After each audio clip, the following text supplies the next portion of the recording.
आपल्या खाद्य संस्कृतीमध्ये अन्नाला पूर्ण ब्रह्म असं म्हटलं जातं। नेहमी ताजं, गरम आणि पौष्टिक अन्न खाल्ल्यामुळे प्रकृती उत्तम राहते हे तर आपण जाणतोच। पण अनेकदा अशी परिस्थिती असते की इच्छा असूनही परिस्थितीमुळे ताजं अन्न खाणं शक्य नसतं।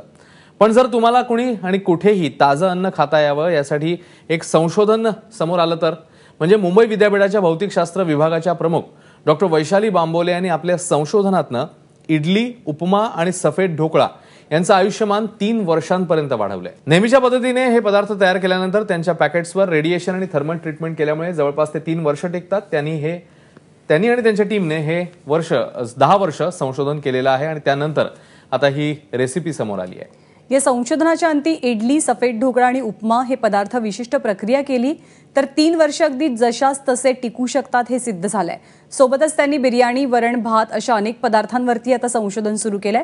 अशा अन्नाचा वापर अंतराळात जाताना किंवा बचाव कार्यादरम्यान किंवा परदेशी जातानाही होऊ शकतो। ही संकल्पना पूर्णत्वास नेताना यावरती मायक्रोबायोलॉजिकल, कलर, टेक्स्चर आणि सेन्सरी अनालिसिस सुद्धा करण्यात आलंय आणि त्याची पौष्टिक गुणवत्ता सुद्धा वैज्ञानिकांकडून तपासण्यात आल्याचंही त्यांनी सांगितलेलं आहे। यासोबतच अतिरिक्त रेडिएशन थोपवणारे मोबाईल कव्हर सुद्धा मॅडम तयार करता आहेत, त्याबद्दलही त्यांच्याशी बोलायचं आहे। या कव्हरमधील मॅग्नेटिक मटेरियलमुळे केवळ आवश्यक तितकीच मोबाईल फ्रिक्वेन्सी आकर्षित केली जाईल आणि अतिरिक्त रेडिएशनमुळे जो आपल्या आरोग्यावरती विपरीत परिणाम होतो तो सुद्धा टाळता येईल असा दावा त्यांनी केला आहे आणि या सगळ्याचं पेटंट मिळवण्यासाठी त्या प्रयत्नशील आहेत। तर वैशाली मॅडम आज आपल्या सोबत आहेत आणि ही अनोखी रेसिपी आपण त्यांच्याकडनं जाणून घेणार आहोत। मॅडम, आपलं स्वागत आहे। हे संशोधन नेमकं काय, म्हणजे अन्नपदार्थ अनेक वर्ष टिकवण्याचं संशोधन तुमचं नेमकं काय आहे? तेच आम्ही भारतीय ट्रेडिशनल फूडला आम्हाला प्रमोट करायचं आहे। सध्याचा कल असा आहे की मुलं मल्टीनॅशनल कंपनीचे पदार्थ जसे की बर्गर किंवा मॅगी याच्याकडे त्यांचा धाव असतो। तर आम्हाला इंडियन ब्रेकफास्ट जो आहे which is fully nutritious, fibrous असं आम्हाला म्हणजे जेव्हा आम्ही काम सुरू केलं आमच्या मनात होतं की हा ब्रेकफास्ट यंग जनरेशनपर्यंत पोहोचावा, मेन हे होतं। आणि दुसरी गोष्ट त्याच्यासाठी आम्ही ही जी क्रिया वापरली आहे इलेक्ट्रॉन बीम रेडिएशन टेक्नॉलॉजी आणि थर्मल टेक्नॉलॉजी यांना टुगेदर यांचा चांगला एक संगम करून आम्ही जो एक फॉर्म्युलेशन काढलं आहे तर आणि आम्ही गेले 3 वर्ष याचा वारंवार काय म्हणतात चाचणी करत गेलो की त्याची बॅक्टेरियल टेस्ट, त्याचं सेन्सरी इव्हॅल्युएशन आणि ते सगळं अगदी बरोबर राहिलंय का, म्हणजे त्याचा फूड एरोमा किंवा टेक्स्चर। आणि आम्हाला प्रत्येक वेळेस आम्ही या टेस्टवर खरे उतरलो। तर आता आम्ही क्लेम करू शकतो की आम्ही 3 वर्षापर्यंत आम्ही केलेले पदार्थ आणि याच्यावर जी ट्रीटमेंट आम्ही केली ते व्यवस्थित राहू शकतात। पण डॉक्टर, एक तुम्हाला मी याच्याबद्दल असं विचारावं असं वाटतं तुम्हाला की नेमके हेच पदार्थ का निवडले एकतर, आणि संशोधनाची या गरज का भासली? कधी नेमकं मनात आलं की असं काहीतरी करायला पाहिजे? हां, तर आम्ही रिसर्च सायंटिस्ट आम्ही प्रॉब्लेम तर शोधतच असतो आणि आमची रिसर्चची प्रॉब्लेम आम्ही असे शोधतो की ज्याला आपण म्हणतो की the problem should be for social relevance. तर जेव्हा 3-4 वर्षांआधी जेव्हा उत्तराखंडमध्ये ढगफुटी झाली आणि जेव्हा 26 जुलैला जेव्हा आपल्याला महाप्रलय आल्यासारखं झालं तेव्हा लोकांना आपण ग्लुकोज बिस्किट देत होतो। तर माझ्या मनात विचार आला की समजा आपण त्यांना न्यूट्रिशियस फूड जे पूर्णपणे सेफ असेल ते देऊ शकलो तर हे किती बरं होणार। आणि असाच प्रश्न हा DRDOच्या सायंटिस्टला पण येत असतो जेव्हा ते लोकल गार्डियन म्हणून लोकांसाठी काम करत असतात।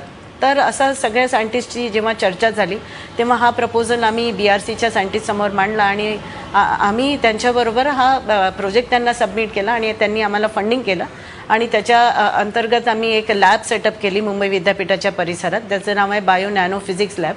त्या लॅबमध्ये मग आम्ही हे सगळे प्रयोग करत गेलो आणि इंडियन फूडचे सगळे पदार्थ घेत गेलो। स्पेशली असे पदार्थ आम्ही निवडले ज्याच्यात प्रोटीनचं प्रमाण कमी आहे पण कार्बोहायड्रेट रिच आहेत।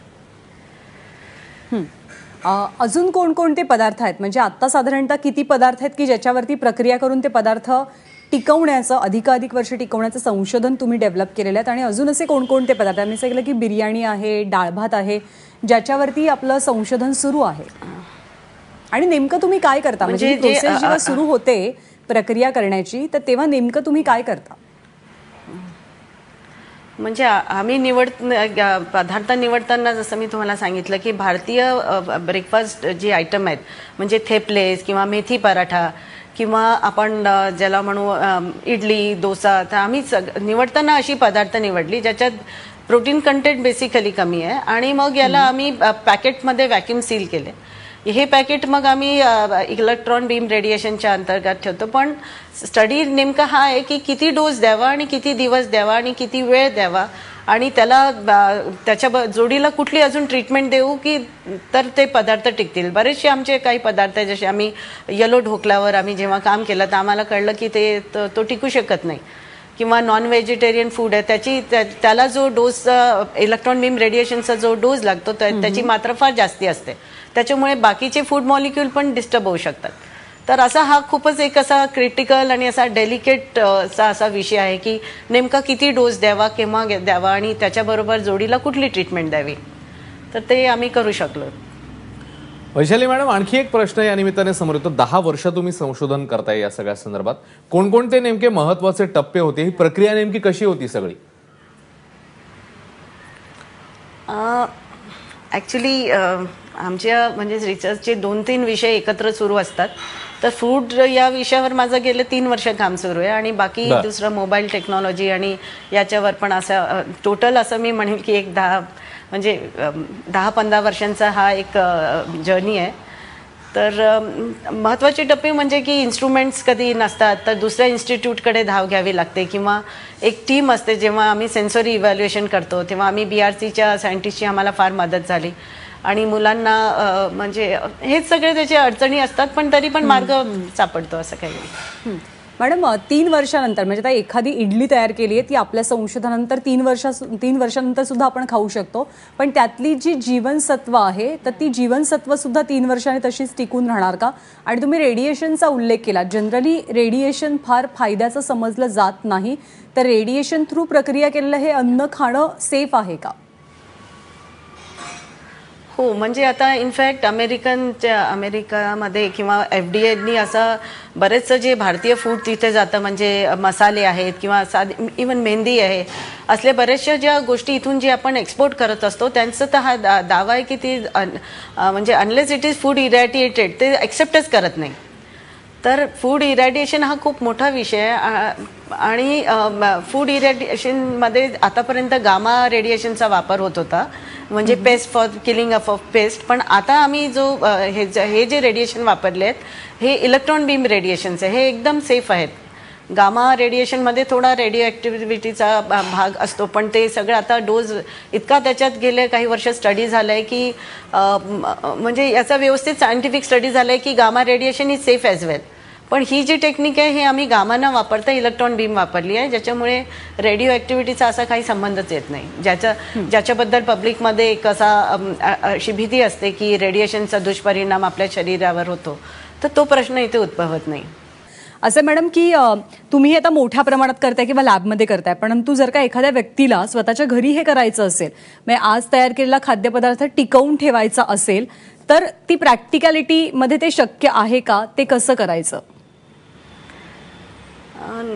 ही टेक्नॉलॉजी कमर्शियलायझेशनसाठी अवेलेबल आहे. Means this can be taken up by industrialist. तर काय असतं की म्हणजे प्रत्यक्ष लेवलला घरोघरी ही टेक्नॉलॉजी आणणं शक्य नाही आहे कारण की ही एक भली मोठी मशीन आहे जी ब्रिट नावाच्या संस्थेत उपलब्ध आहे. तर आम्ही आमचे स्वयंपाक केल्यानंतर म्हणजे ते पॅकेट्स एकदा तयार झाले की आम्ही ते सगळे पॅकेट्स तिकडे नेतो आणि मग तिथून इरॅडिएट करून म्हणजे रेडिएशन त्याच्यावर घालून आणतो.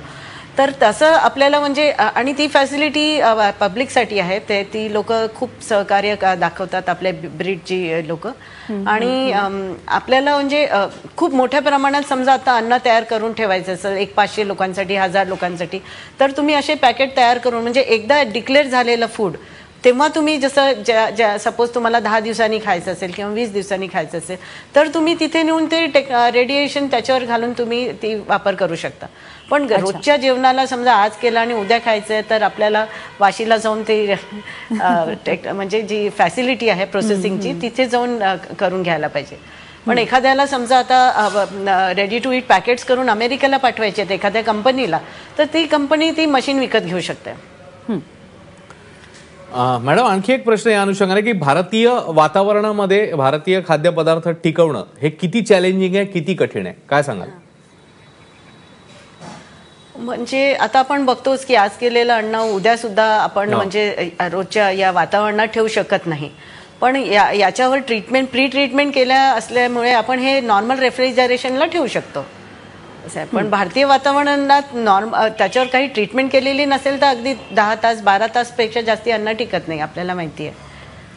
अच्छा मॅडम, आपल्याकडे एक गोष्ट अशी पण आहे की आपण खूप लहानपणापासून ऐकतो की शिळं अन्न खायचं नाही, त्याचा कुठेतरी वाईट परिणाम आपल्या आरोग्यावरती होतो. मग हा गैरसमज मी दूर असं नाही म्हणणार, पण मग हे अन्न जे या संशोधनामधनं तयार होणारं ते ऑब्व्हियसली शिळं अन्न या कॅटेगरीत जाणार असणार आहे. पण ते शिळं कसं नसेल हे तुम्ही कसं सांगाल? म्हणजे आपण शिळं अन्न जेव्हा डिफाईन करतो सायंटिफिकली तेव्हा आपण त्याच्यात मायक्रोबायल ग्रोथ झाली आहे का, बॅक्टेरियाची ग्रोथ झाली आहे का, किंवा काही ईस्ट फंगाई मोल्ड झाली आहे का, आणि त्याच्यामुळे ते अन्न नासतं. खरं तर नासण्याची डेफिनेशनच हे आहे की त्याच्यात काही बॅक्टेरिया ग्रोथ आहे का. तर त्या अर्थाने ते शिळं होतं. पण समजा आम्ही याला पॅकेट ज्या तऱ्हेने आम्ही तयार करतो याच्यात ती ग्रोथ मुळात होच देत नाही, त्याच्यामुळे ते शिळं डिफाईन करता येणार नाही. आणि अमेरिकन कंट्रीज, युरोपियन कोल्ड कंट्रीजमध्ये अन्न खूप वेळ तसंही रूम टेम्परेचरवर टिकतं, आणि बाहेर परिस्थिती इतकी वाईट असते की जाऊन मार्केटमध्ये जाऊन पदार्थ आणून तयार करण्याला जो वेळ लागतो किंवा जी मॅनपॉवर आहे जे आपल्याकडे सहज अवेलेबल आहे, कुक असतात, शेफ असतात, ते बाहेर म्हणजे प्रत्येक गोष्टी इंडियाच्या बाहेर जेव्हा आपण विचार करतो या सगळ्या गोष्टी इज अ बिग चॅलेंज. तर त्या सगळ्या परिस्थितीसाठी दिस विल कम ॲज अ बून. आणि स्पेशली आपले जे भारतीय नागरिक जे बाहेर सेटल झाले आहेत त्यांच्यासाठी हे म्हणजे अगदी घरी बसून मुंबईच्या घरात बसून नाश्ता केल्यासारखं गरम गरम फूड त्यांना इंडियन फूड मिळू शकतं. आपण मोबाईल बद्दल देखील उल्लेख केलेला होता मगाशी, तर मोबाईल बाबतचं तुमचं हे संशोधन नेमकं काय आहे आणि त्याचा नेमका कसा फायदा होऊ शकेल सामान्य नागरिकांना? तर आता आपण बघतोय की 2G 3G आणि आता आपण 4G टेक्नॉलॉजीपर्यंत पोहोचलोय. तर 4G टेक्नॉलॉजी म्हणजे आपण 4 गिगाहर्ट रेडिएशनमध्ये त्या फ्रिक्वेन्सीमध्ये आपलं कम्युनिकेशन होत असतं.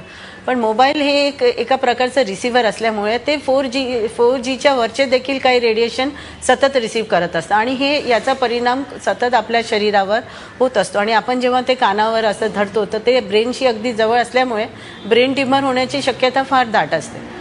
तर हे जे 4 गिगाहर्टच्या पुढच्या रेडिएशन्सला ब्लॉक करायसाठी आम्ही स्पेशल मटेरियल तयार केले आहेत. हे मॅग्नेटिक नॅनो पार्टिकल यूज करून आम्ही त्याला साध्या पॉलिमरमध्ये घालून हे असे फ्लेक्झिबल मटेरियल जे तुमच्या मोबाईलला कव्हर म्हणून बसवता येतील, आणि ज्याच्यात जेवढं आवश्यक ट्रान्समिशन फ्रिक्वेन्सी आहे तेवढेच तुमच्यापर्यंत पोहोचेल, आणि बाकीचे जे फ्रिक्वेन्सी आहे खालच्या आणि वरच्या त्या ब्लॉक होतील, असा आम्ही आता शोध केला आहे. तो पण म्हणजे हेही संशोधन खूप मोठं आहे, कारण रेडिएशनमुळे होणारा त्रास आपण सगळेजण जाणतो.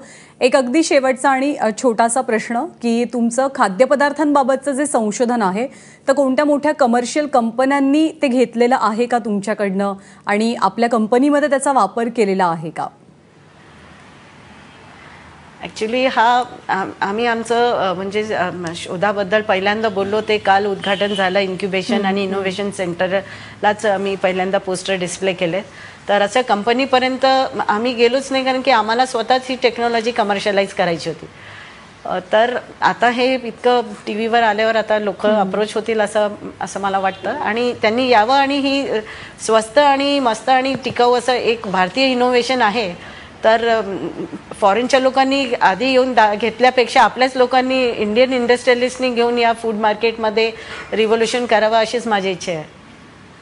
नाही, हे नक्कीच एक क्रांतिकारी पाऊल आहे. म्हणजे ज्या वर्किंग वुमन आहेत त्यांच्यासाठी तर हे संशोधन वरदान ठरेल. जसं ते संशोधन आणखीन विकसित होईल, आणि जसं तुम्ही म्हणालात की अंतराळात जायचं असेल किंवा एखाद्या ठिकाणी मोठी नैसर्गिक आपत्ती असेल, परदेशी खाद्यपदार्थ पाठवायचे असतील, तर हे संशोधन, ही टेक्नॉलॉजी खूपच फायदेशीर ठरणार आहे. मॅडम, आपण इतकं सुरेख संशोधन केलं त्याबद्दल आपल्या टीमचं आणि आपलं पुन्हा एकदा अभिनंदन, आणि आज वेळ दिल्याबद्दल मनापासून धन्यवाद.